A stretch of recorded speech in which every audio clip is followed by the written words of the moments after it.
Allez, salut à tous et bienvenue sur InfoCatch. Allez, on est parti donc pour une nouvelle interview. Aujourd'hui, je suis en compagnie donc de Gab Kovics. J'espère que j'ai bien prononcé ton prénom. Si c'est pas le cas, corrige-moi. Et en tout cas, j'en suis désolé.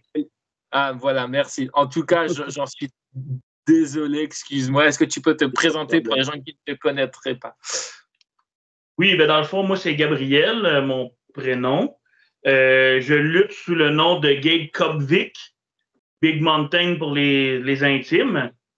C'est pas mal ça. J'ai commencé l'entraînement pour la lutte dans les débuts de la COVID, là, avant que tout le monde entier soit arrêté. Puis après ça, on a continué, puis on a avancé, puis on est rendu où est-ce qu'on est rendu aujourd'hui. C'est pas mal ça, ma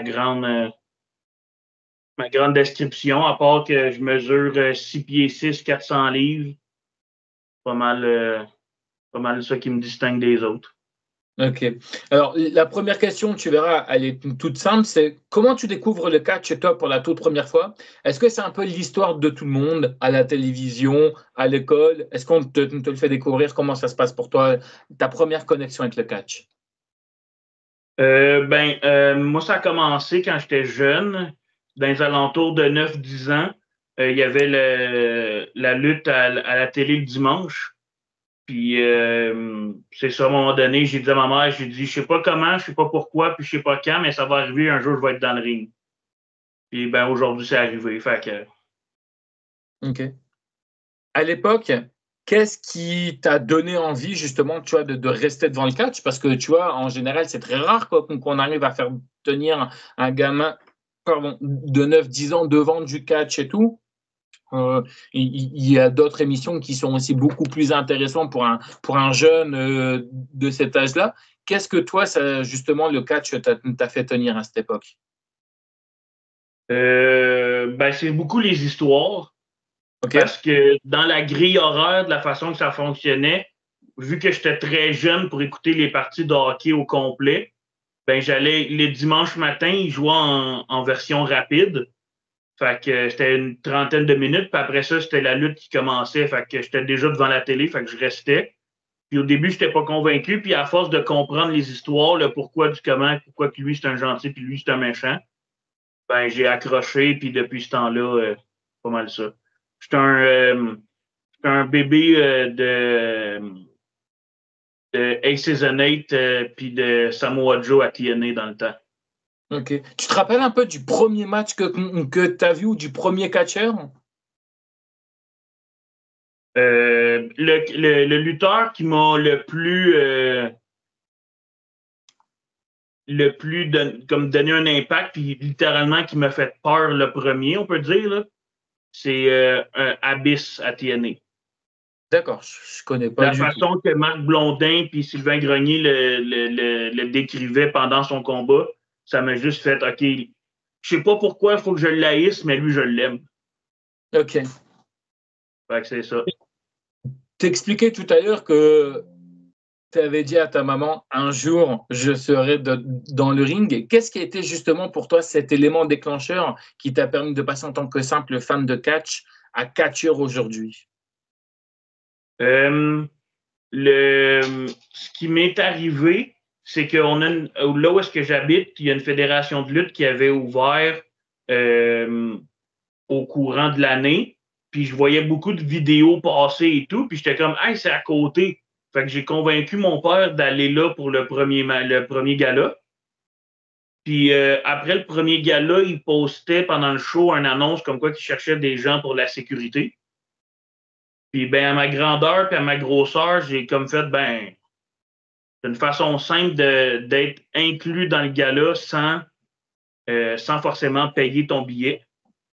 Fait que j'ai fait ben garde, je vais écrire, on va voir qu'est-ce que ça donne. Puis ben c'est ça. Le deuxième gala, j'étais gardien de sécurité, puis une dizaine de shows plus tard, ben je commençais les entraînements. OK. C'était quoi la réaction de ta famille quand tu leur as annoncé que tu voulais te lancer dans le catch? Est-ce qu'il y en a qui t'ont suivi? Est-ce que ça a été compliqué pour certains? Comment ça s'est passé pour toi? Euh, Ma mère m'a toujours encouragé. Tu sais, ma famille m'a toujours encouragé de façon générale, mais je suis le genre de personne à débuter 800 projets en même temps puis d'en réaliser aucun. Fait que quand que j'ai dit à ma mère puis à ma famille, ben, garde, telle date, j'ai mon premier gala, ça serait le fun que tu viennes. Ben, ils se sont laissés emporter puis ils ont eu du fun toute la soirée. Malgré que, tu sais, mon combat a peut-être duré 3 minutes, on va dire, 4 minutes. Mais toute la soirée, tu sais, du début à la fin, ils étaient impliqués puis ils ont eu du fun quand même. Fait qu'après ça, ils sont revenus quelques fois. Mais là, j'ai commencé à me promener beaucoup. Fait que c'est ça. C'est un peu plus compliqué de faire suivre la famille au complet quand que tu t'en vas en Ontario à comme 8 heures de route. Ok. C'est vrai que moi, tu vois, par exemple, à l'époque, j'avais beaucoup de Français. Enfin, je dis à l'époque n'importe quoi. Non, je raconte n'importe quoi. Je disais justement, il y a des Français à l'époque, tu vois, c'est comme si il y avait 40 ans, alors que non, mais pas du tout. Enfin bref. Du coup, ce que je voulais dire, c'est que moi, il y a déjà des Français qui sont venus ici et qui m'ont expliqué que justement, eux, ce qu'ils n'étaient pas du tout au courant, c'est que bah, parfois il y avait une école de catch juste à côté de chez eux, tu vois. Enfin, ils ont fait une recherche sur sur l'ordinateur et il y en avait une à côté. Est-ce que toi, tu étais au courant que tu avais une école de catch à côté de chez toi ou vraiment pas du tout? J'ai été dans les premières élèves de quand l'école a ouvert près de chez moi. Ok. Puis quand que j'étais plus jeune, je m'étais informé, savoir comment que ça fonctionnait. Puis, mais j'étais vraiment jeune. Fait que il n'y a personne qui était. À 10, 11 ans, j'avais beau être quand même plus grand que la moyenne. Ça reste que tu as 11 ans ou 12 ans. C'est un peu plus dur d'apprendre quelque chose à quelqu'un quand il peut faire certains fondamentaux, mais c'est plus difficile pour certains autres fondamentaux pour te faire évoluer. Fait que, au début, j'étais bloqué par mon âge, puis c'est toujours comme rester une petite case cachée en arrière de ma tête, puis on verra, un jour, mec, que je fasse ma crise de la quarantaine, je recommencerai à faire tous mes petits rêves. Fait que, pas mal ça. Et Et quand que l'école, dans le fond, quand que j'étais gardien de sécurité, garde de sécurité pour la fédération à laquelle j'ai commencé à m'entraîner, il m'avait déjà parlé qu'il pensait lancer une école de lutte et tout. Fait que quand ils ok, ont ouvert l'école, ben, j'ai été le premier à lever la main et dire je veux y être. Je sais pas ce que d'accord. ça va me donner. T'sais, au début, mon objectif, puis j'avais été cash avec eux, je leur ai dit mon objectif numéro 1, c'est de faire un combat juste pour le vivre. Comme ça, Ok. c'était mon petit tiroir, je peux le cocher, regarde, c'est fait. Fait Et, que, et du coup, pourquoi avoir mis autant de temps à te lancer dans le catch? C'est pour des raisons personnelles ou justement, comme tu disais, parce que tu avais 40 choses de prévues avant? ben, c'est que moi, j'ai fait mon cours de cuisine au Québec ici. D'accord? Puis, ben, la restauration, c'est beaucoup d'heures. Oui, Puis pas forcément une vie. C'est plus des heures. d'accord. Fait que, avec le temps, ben, tu sais, je travaillais. Puis, ben, quand tes amis, c'est la cuisine, tu penses cuisine, tu dors cuisine, puis tu respires cuisine.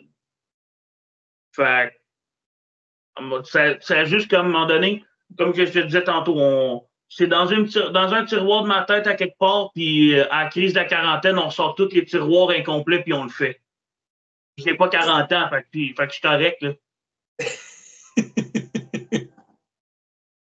Et du coup, au tout début que tu as commencé à l'école de catch, qu'est-ce qui a été compliqué au tout début? Parce que tu vois, je pense que tu as dû voir que c'est complètement différent entre ce que tu vois à la télé et bah, Ben oui. lors de la pratique, au niveau, tu vois, que ça soit au niveau de l'entraînement, de l'intensité, des chutes. Qu'est-ce qui a été compliqué pour toi à tes tout débuts?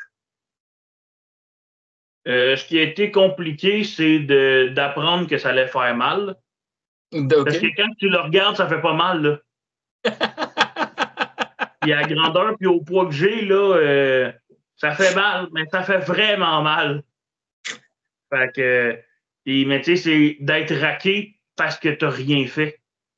Ok. Tu fais juste regarder les autres faire, puis tu raques. Tu fais comme moi. Ça va être plus dur, je pense. Puis en plus, je suis le plus grand puis le plus gros de mon année, disons. Fait que, c'était toutes des plus petites personnes. Puis j'étais comme, OK, mais si eux le font, OK, ils font la moitié de ma taille puis ils pèsent le tiers de mon poids, là. Mais si eux sont capables de le faire, moi, je suis capable de le faire. OK. Fait que ça a été dur d'apprendre à faire, OK, eux le font comme ça, mais moi, c'est un peu plus dur. Fait que tu as deux options. Tu travailles 4 fois plus pour le réussir ou tu acceptes de tricher par Y méthode. Puis au début, ça a été la facilité de ben, je vais tricher parce que je suis plus gros, fait que j'ai le droit. Puis j'ai eu certains coachs qui ont fait non, non. Si tu veux être dans le ring avec moi un jour, il faut que tu le fasses de la même façon que je te le montre. Okay. Fait que là, tu peux plus tricher, là. Un flip bump à ma grandeur, là, je suis capable, mais je le fais pas souvent. OK. Une question un peu délicate. Est-ce que ça a été un complexe pour toi, ton poids, ou pas du tout? Est-ce qu'un jour, à un moment donné, ton poids, il a été un peu un complexe? Surtout quand on arrive, tu vois, dans un endroit où on ne connaît pas. Le catch, hein, c'est vrai, tu vois, tu arrives dans un endroit où tu ne connais pas. Tu rencontres des gens que tu ne connais pas. Tu ne sais pas quel regard ils auront sur toi ou autre. Hein. Tu ne sais pas si tu vas te faire moquer ou autre. Tu sais, on vit dans un monde tellement de cons et tout. Je pense, tu vois, je vais pas non plus refaire le monde, mais je pense que tu comprends ce que je veux dire. Toi, c'était important pour toi qu'on t'ait bien accueilli? Ben, c'est l'avantage qui était le fun de cette école-là, c'est que ça a été ultra inclusif. Fait que pour ça, j'ai pas eu peur. Parce qu'au secondaire, veux pas, quand tu es le plus grand et tu es le plus gros, tu es la personne qu'on regarde puis qu'on va traiter de tous les noms possibles et inimaginables. Fait que, maintenant, regarde, je le sais que je suis gros. Même aujourd'hui, hier, j'étais dans un gala, puis on m'a traité de gros, puis j'ai fait comme, hey, bravo, mon champion, t'as besoin de lunettes parce que ça fait longtemps que je le sais que je suis gros, là. S'il faut que tu t'approches de même pour me le dire, là, parce que tu as besoin de lunettes, là. OK. Mais sinon, je veux dire... je lutte avec une grosse fourrure puis pas de chandail, là. Okay. Je suis littéralement en bobette, là. Ouais, comme c'est sur la miniature que je t'ai envoyé et tout. On voit ça sur la miniature. Mais sinon, une question un peu plus délicate et un peu plus sérieux.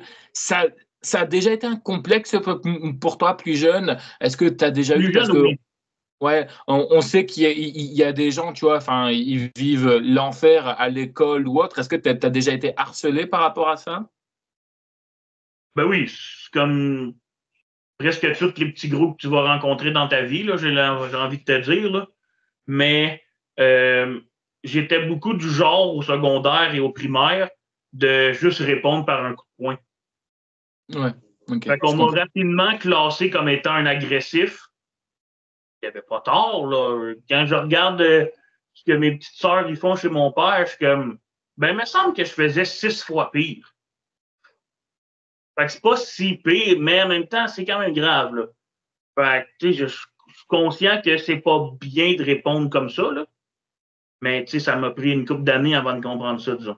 Non, mais je me doute, mais puis après, tu vois, je vais être honnête avec toi. Je pense que beaucoup de monde qui verront cette interview, bon, après, hein, que je vais réussir à les mettre en ligne, parce que oui, c'est pour ça que là, je suis pas comme d'habitude, que je suis par téléphone, c'est la merde au niveau du logiciel de montage, enfin bref. Mais je pense que les gens comprennent, et moi, c'est pareil, hein, j'ai été la même chose. Moi, j'étais quelqu'un aussi de très bagarreur, étant plus jeune. Je voulais savoir, est-ce que tu pourrais nous parler un petit peu de ton personnage que tu incarnes sur le ring?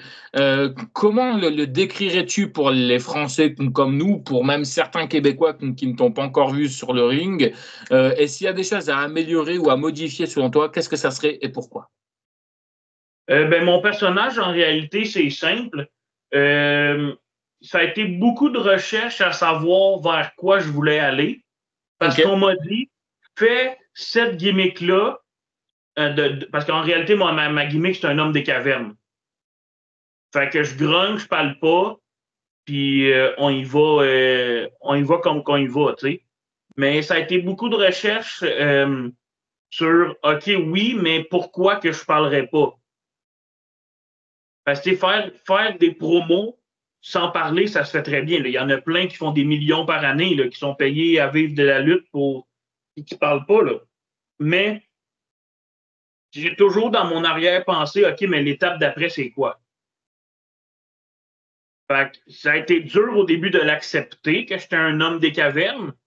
Fait que mes premiers combats, c'était comme on le voit, là, je me cherche, puis non seulement c'était mes premiers combats, mais aujourd'hui, je suis capable de dire mon personnage, c'est quoi, puis c'est ça, parce que maintenant, je l'accepte. Je suis un homme des cavernes qui vient du bouclier canadien, que je sois gentil ou méchant, moi, l'important, c'est de voir que tu as mal. C'est ce qui nourrit mon personnage.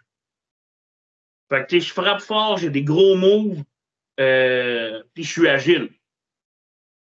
Que c'est pas souvent, puis c'est une chance que j'ai malgré tout, là, mais on travaille toujours pour ça, mais c'est toujours te distinguer par rapport aux grands puis aux gros que tu connais.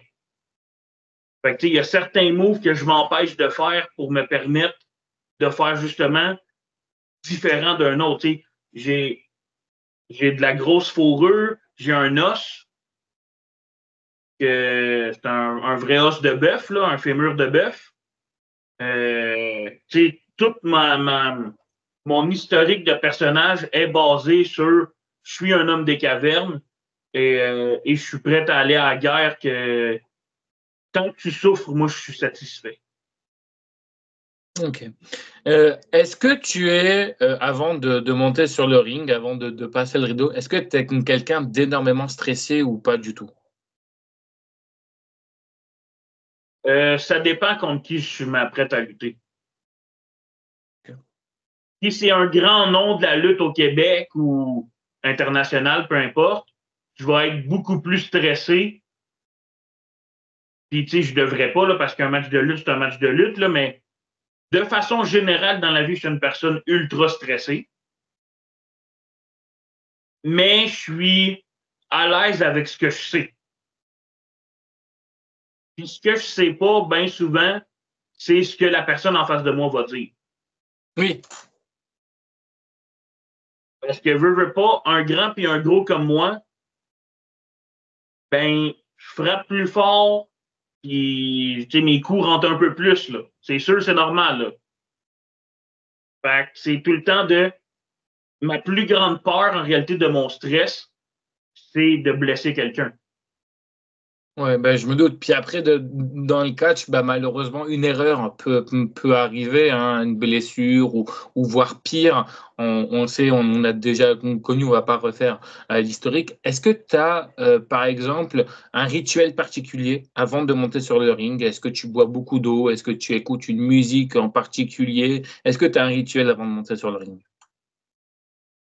J'ai pas vraiment de rituels spéciaux. Je connais des gens qui en ont, là, ils placent avant de mettre leur botte, ils ont un bas sur la coudoir droit, puis un bas sur la coudoir gauche, puis ils mettent toujours le gauche en premier parce qu'ils mettent le premier pas dans le ring, c'est tout le temps leur pied droit. J'en connais des gens comme ça, mais moi, c'est vraiment OK, regarde, on va monter le match, on fait ça, ça, ça. Tu es à l'aise avec tous les moves, je suis à l'aise avec tous les moves, l'histoire se tient, on y va. J'ai pas. Souvent, ce qui va arriver, c'est je vais boire peut-être 2 bouteilles d'eau avant de rentrer sur le ring. Puis après ça, parce que en criant toujours, veux pas, ben, je viens rapidement la gorge sèche. OK. Puis un homme des cavernes qui se prenne avec sa bouteille d'eau, c'est ordinaire pas mal. Oui, c'est vrai. C'est vrai, c'est vrai. Je bois toute l'eau qu'il faut avant, puis après ça, on y va.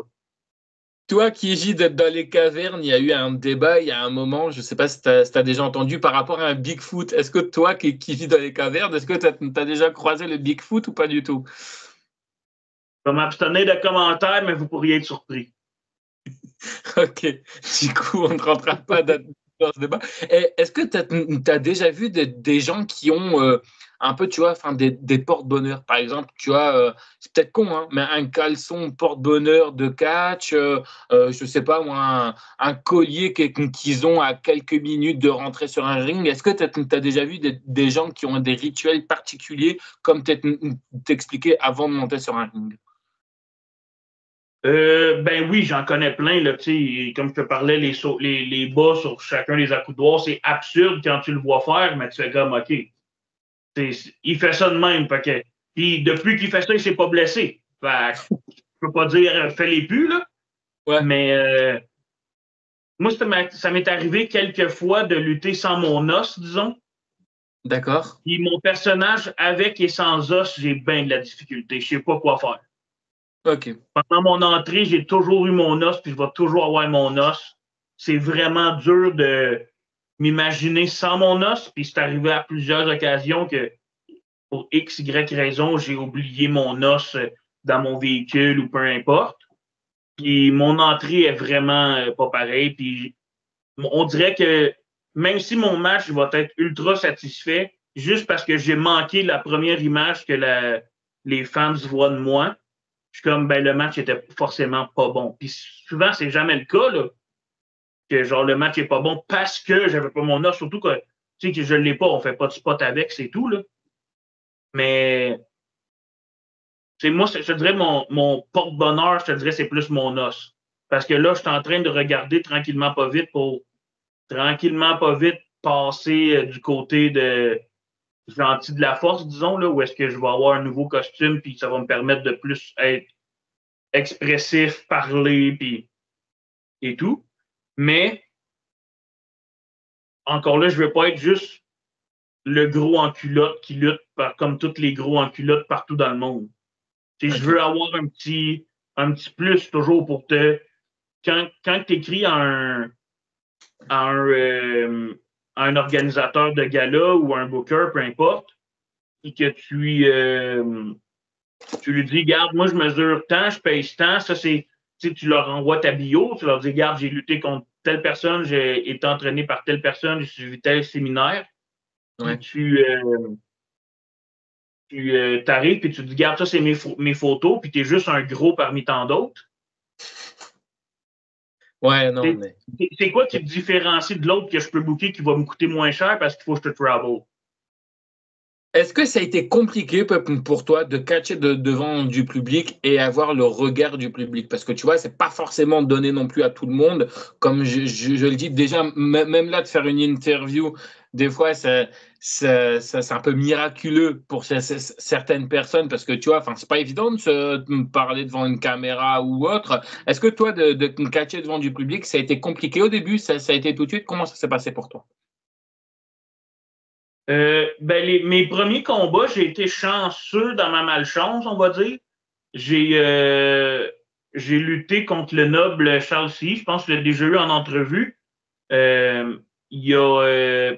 Puis c'était pas nos meilleurs matchs. Il t'en a parlé, là. Je suis pas. Je suis complètement d'accord avec ce qu'il a dit. Mais ça a été vraiment nos premiers bains de sauce, bains de sauce, bains de foule. Puis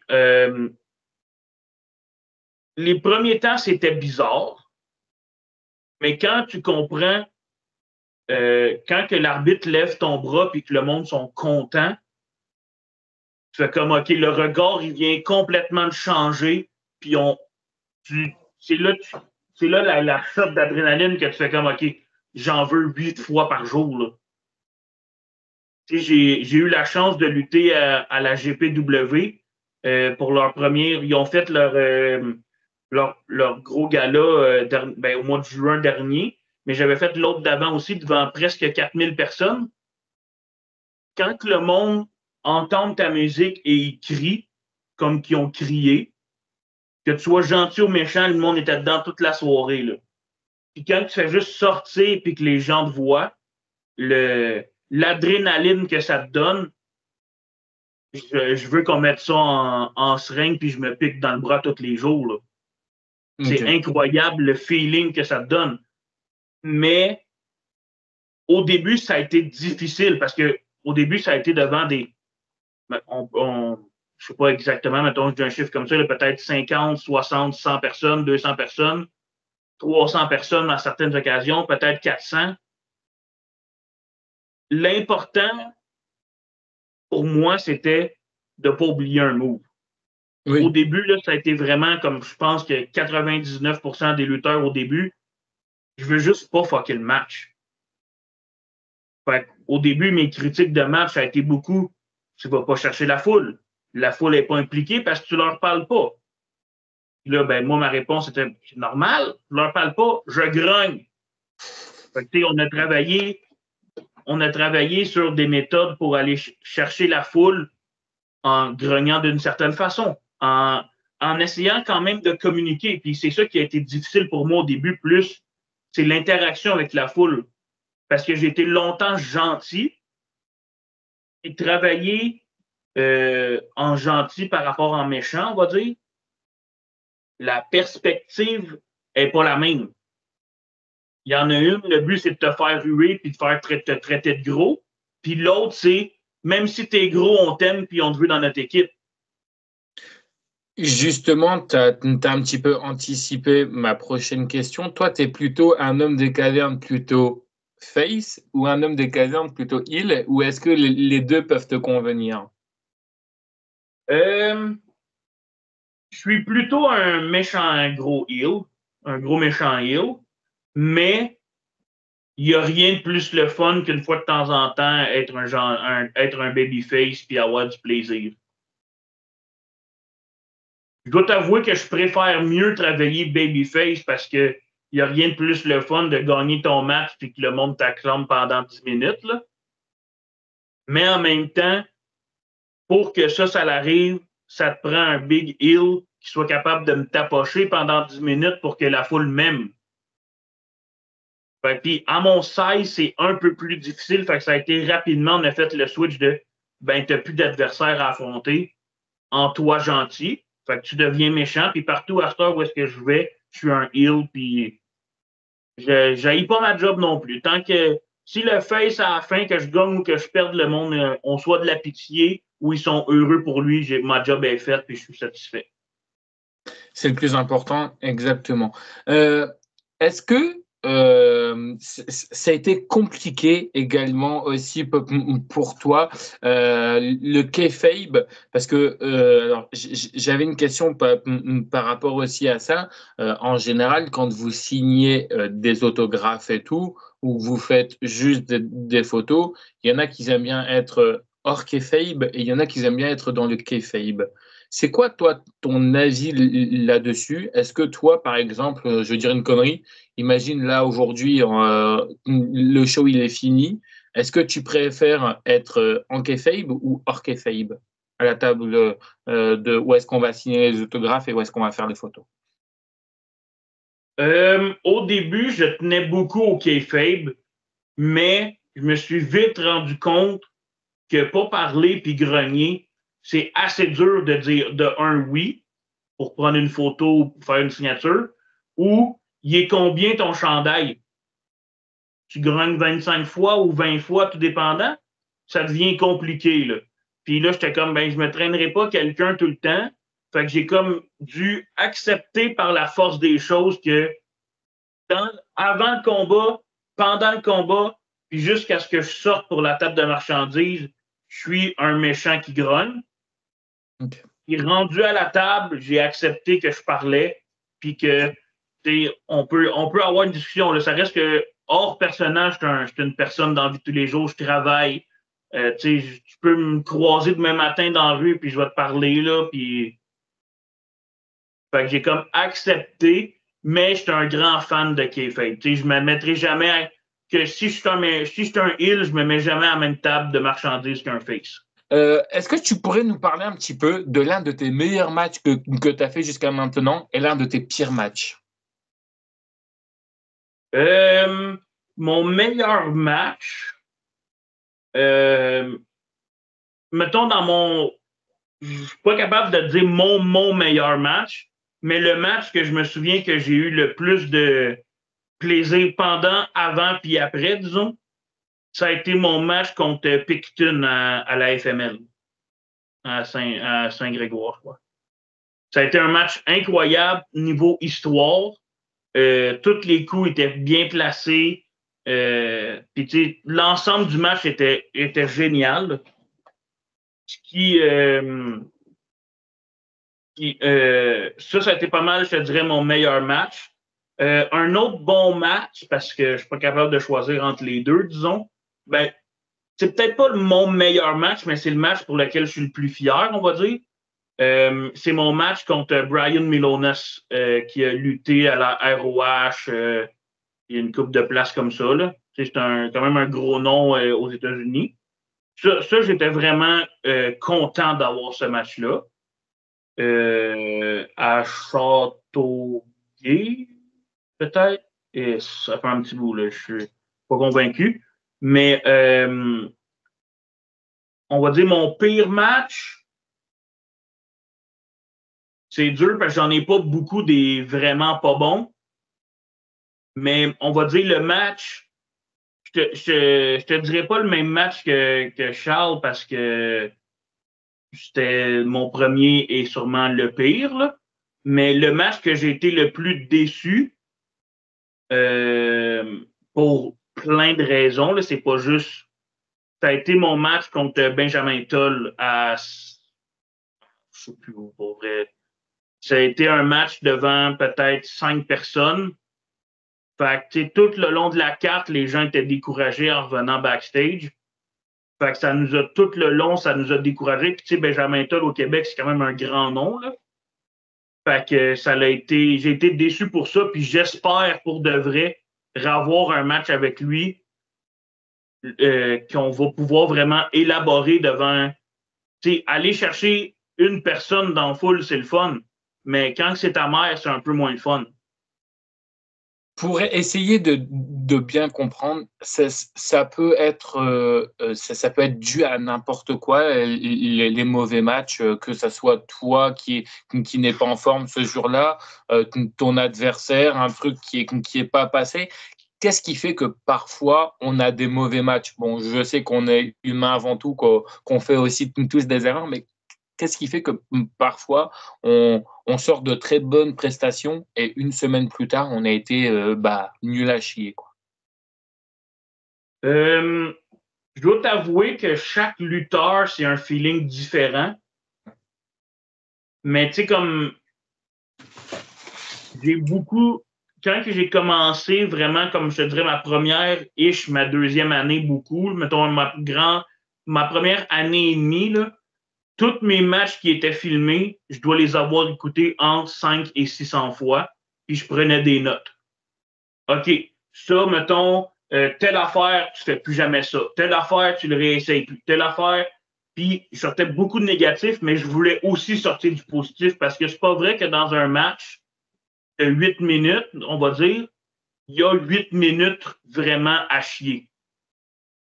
Souvent, là, ça va être, par exemple, pour qu'un match te décourage puis que le match était bon, là.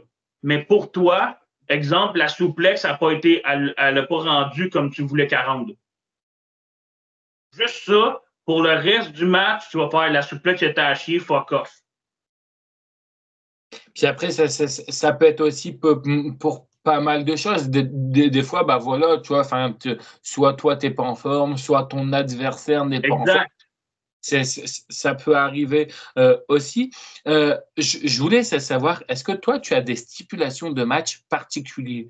On sait qu'il y a des matchs classiques, hein, les matchs lambda qu'on voit tous les jours, mais on a aussi des matchs à stipulation. Est-ce que toi, les TLC matchs, les matchs hardcore, les matchs peu importe, est-ce que toi, ça pourrait te convenir? Est-ce que c'est ce que tu pratiques? Est-ce que c'est un jour ce que tu voudrais pratiquer ou pas? Je suis pas un grand fan s'il n'y a pas d'histoire. OK. Tu sais, comme à la QCW à Lévis, je suis dans une rivalité avec Darko, qui est un peu notre Undertaker au Québec, on va dire, OK? Puis, il est actuellement champion là-bas. Puis, tu sais, comme notre dernier match qu'on a fait ensemble, on a utilisé des chaises. Ça, ça me dérange pas. Je suis pas un grand fan de néon. J'ai passé à travers une table pour la première fois. Ça c'est incroyable. Alors, c'était quoi la sensation? La sensation, c'est une table trop petite pour ma grandeur. Fait que la table, j'ai pas tombé dans le milieu de la table. Fait que j'avais un côté haut puis un petit côté. Puis il y avait des barres de métal dans le bas. Fait que quand j'ai voulu me revirer du côté droit, du côté qui était le plus petit, ben le grand côté m'a tombé dessus. Fait que j'ai juste l'air de m'avoir sandwiché dans la table. Mais le feeling est incroyable. Okay. C'est bizarre là, à dire de même, là, passer à travers une table, mais c'était quand même cool. Je le ferais pas tous les jours, par exemple. Comment tu l'as vécu, toi, le Covid, toi qui venais de débuter dans le catch? Est-ce qu'à un moment donné, un peu comme tout le monde, est-ce que tu es un peu devenu, disons, un peu parano? Parce que il y a malheureusement des gens qui ont perdu leur boulot, tu vois, enfin leur entreprise. Est-ce que toi, tu avais peur au niveau du catch? Est-ce que tu te dis peut-être, enfin, tu vois, on ne savait pas à l'époque, hein, on était tous un peu parano, on se demandait combien de temps ça allait durer, est-ce qu'un jour on pourrait avoir une vie normale et tout. Est-ce que tu t'attendais vraiment à ce que tu pouvais monter sur le ring ou continuer dans le catch?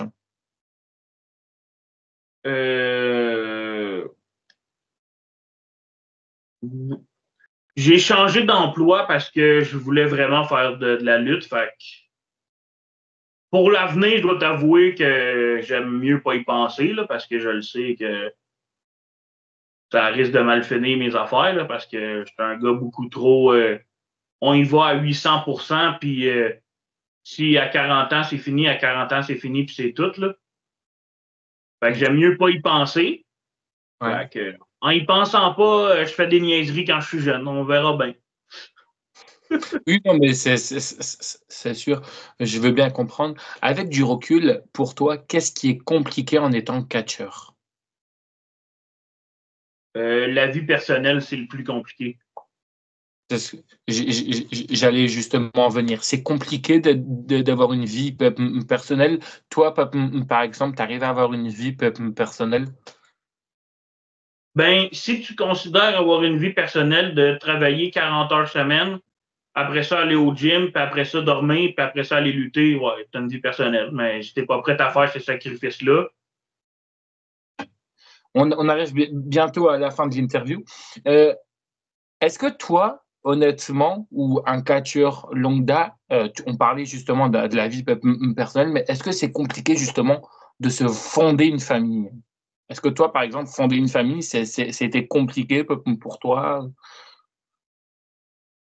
Ben, actuellement, j'ai pas de famille. Ben, j'ai ma famille à moi, là, mettons ma mère, mon père, ma soeur et tout, mais j'ai pas de. J'avais une conjointe avant de commencer la lutte et pour plein de raisons, y compris la lutte, ça s'est terminé malheureusement, mais la vie, c'est la vie. Puis je dois t'avouer qu'actuellement, je suis à la recherche de quelqu'un, mais sans plus, parce que je le sais que c'est. Faut que tu sois prêt à passer troisième, mettons. Ouais.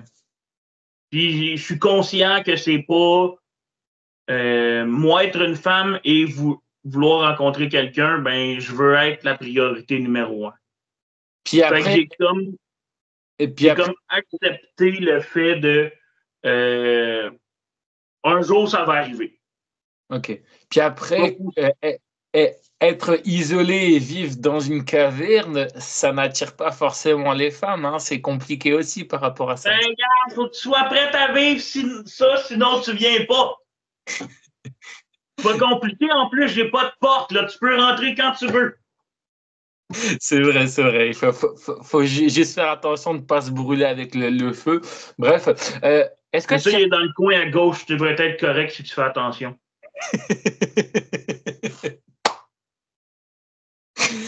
Est-ce que si un jour tu as des enfants ou si tu as des enfants, est-ce que tu les autoriserais toi à faire du catch? Si oui, à quelles conditions? Sinon, pourquoi? crois que oui, si c'est leur désir. OK. Mais je te dirais qu'il y aurait une limite d'âge pour débuter. OK. Ça serait quoi, toi, ta limite d'âge? Parce que je sais que vous n'êtes pas tous d'accord là-dessus. C'est quoi, toi, ta limite d'âge?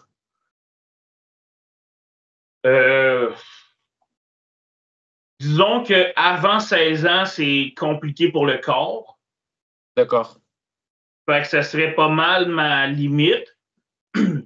Mais tu sais, que ce soit un gars ou une fille, là, peu importe, là, on se projette, là. Il n'y a rien qui empêche d'être dans l'environnement sans forcément être lutteur. Ouais. Tu peux être manager, tu peux être arbitre, tu peux être annonceur, tu peux être le sonneur de cloche, la fille qui fait les billets, le gars qui fait les billets, peu importe, tu sais, à table de merch, tu sais, il y a tellement de trucs que tu peux faire sans forcément être lutteur que tu fais comme, ben, tu sais, advenant le cas qu'un jour j'ai un enfant, c'est impossible qu'elle vienne pas au moins à un show. Elle aime pas ça, puis ça finit là. Elle aime ça, puis elle embarque. Elle va être enchantée de lui apprendre puis de lui montrer, mais tout en respectant ses capacités de son âge par rapport à son corps aussi, là. OK. On arrive bientôt à la fin de l'interview. J'ai encore 3-4 quelques questions, puis après on arrive à la fin de l'interview. Et merci à toi d'avoir accepté cette interview. C'était quoi le meilleur conseil jusqu'à maintenant qu'on a pu te donner? Et bah boy, le meilleur conseil. Attention, parce que là, ça va monter au niveau de la difficulté, au niveau des questions. Je suis désolé. Le meilleur conseil que je dois t'avouer que j'ai encore de la difficulté à appliquer, là, c'est d'essayer de me protéger malgré tout. De protéger mon personnage, de protéger ma grandeur. Ouais. Pour te donner un exemple, hier, je luttais dans le coin de Québec et le gars, il est un peu plus petit que moi, mais il a une gimmick un peu à la Brock Lesnar. Fait que, il est en shape puis il est fort. Fait que moi, la logique des choses, ça a été, ben, on va montrer que tu es fort puis tu vas me lever en commençant. Mais à la fin du match, il me levait puis il me faisait tomber.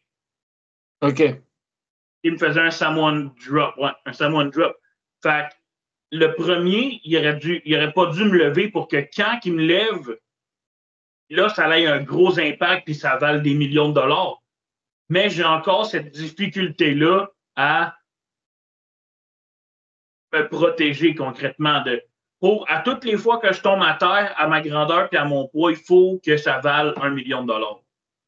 OK, ça marche. Je te dirais que c'est le meilleur conseil qu'on peut me donner, mais c'est aussi le meilleur conseil que j'ai de la misère à appliquer. Je veux toujours trop en donner.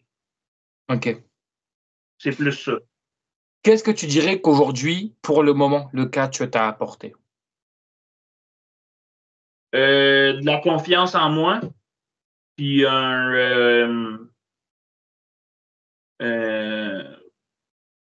la confiance en moi, puis le fait d'accepter qui je suis puis où est-ce que je suis. OK. D'où est-ce que je viens en réalité. D'où je viens puis de qui que je suis. OK. On arrive à la question bonus. Attention, là, c'est vraiment la question ultra compliquée. C'est pour ça que je l'ai appelée la question bonus. Je vais te donner une baguette magique, d'accord, virtuelle. Tu as la possibilité de faire apparaître 3 catcheurs de ton choix, d'accord? Ça peut être des catcheurs qui sont toujours morts, enfin, qui sont morts, pardon, parce que toujours morts, mais je veux dire qui sont morts, qui sont toujours vivants. Quel catcheur souhaiterais-tu affronter si un jour tu aurais eu la possibilité d'affronter 3 catcheurs de ton choix? Elle est compliquée cette question, je suis désolé. Je vais faire un deal avec toi, OK? Vas-y. Un mort, un vivant, puis une femme. C'est un deal, ça? Allez, vas-y, ça marche. Yokozuna, comme lutteur mort, malheureusement, là, mais lutter contre plus grand puis plus gros que moi de façon énorme, là, j'aimerais ça vivre ça un jour. OK. Fait c'est pas impossible que ça arrive, mais en termes de son personnage, ce qu'il faisait malgré justement son poids et tout, c'est un lutteur que sur certains moves, par exemple, que j'ai commencé à faire ou que je fais encore, peu importe, comme lutteur vivant, mais qui est proche de la retraite, ben, on le souhaite pas, là, parce qu'il y a encore du bon stock à donner, je pense. Mais bon, je vais t'en donner 4 là, parce que je suis un gars de même. Mes 2 dream matchs actuels, c'est Samoa Joe, parce que c'est un peu à cause de lui que j'ai commencé à lutter. Et Bully Ray, qui ça commence pas mal à être limite, disons. Mais c'est 2 personnes qui m'ont fait accrocher à la lutte et en même temps autant détester leur personnage en même temps. Puis, je pense que c'est un peu ça qui m'a fait accrocher beaucoup à la lutte. Puis une femme, parce que j'ai jamais lutté contre une femme puis que j'aimerais ça. Puis ben, tant qu'à lutter contre une femme, il faut que ça soit une femme de ma shape. Fait que j'aimerais ça lutter, je sais pas si elle lutte encore ou peu importe, mais Awesome Kong. Non, elle a pris sa retraite. Ben, je vais la sortir de sa retraite puis je vais lutter contre. OK. Tu vois, la baguette magique te le permet. Je te remercie beaucoup, en tout cas, pour cette interview. Je vais te laisser la conclure avec ce que tu veux, réseau, promo, bref, ce que tu veux. Encore une fois, merci à toi d'avoir accepté cette interview. Ben, il n'y a pas de problème. Écoute, merci à toi pour l'opportunité. Puis, si vous voulez me suivre, Facebook, parce que dans notre coin, c'est pas mal Facebook, Instagram, Twitter, mais je suis jamais là. Sinon, Thread maintenant, parce que quand je poste, ça poste automatique. Pourquoi pas? Gabe Kopvik, G-A-B-E-C-R-B-V-I-C-K. C'est partout pareil. Puis c'est pas mal ça. OK. Ça va, ça arrive à capter dans la grotte où tu vis. Il y a un bon réseau, hein? Ben, on essaye. Écoute, il faut que je suive la technologie quand même, là. C'est sûr. En tout cas, Dès que je finisse, il faut que j'aille remettre du bois parce que sinon, je perds hydro, mais sinon. En tout cas, je te remercie beaucoup pour cette interview. Merci à tous de l'avoir regardé. Puis bah, moi, je vous dis à bientôt pour une prochaine interview. Allez, bye tout le monde.